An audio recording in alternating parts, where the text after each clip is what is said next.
বিসমিল্লাহির রহমানির রহিম। আসসালামু আলাইকুম বন্ধুরা, আজকে আমি আপনাদেরকে সিমের বীজ থেকে মানে বীজ কীভাবে পরিষ্কার করতে হয় সেটা দেখাবো।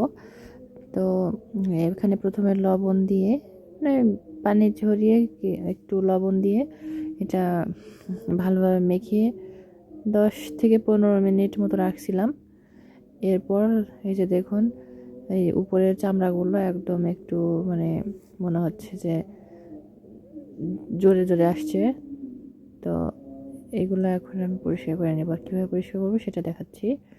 এই যে বীজগুলো এভাবে ধরে একটা চাপ দিলে মাঝখান থেকে এটা পরিষ্কার হয়ে চলে আসবে, মানে খোসাটা আলাদা হবে আর বীজটা আলাদা হবে।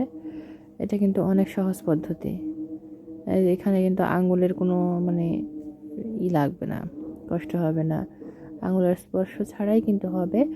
আর এইভাবে ওই কিছুক্ষণের মধ্যেই অনেকগুলো বীজ আপনি পরিষ্কার করতে পারবেন।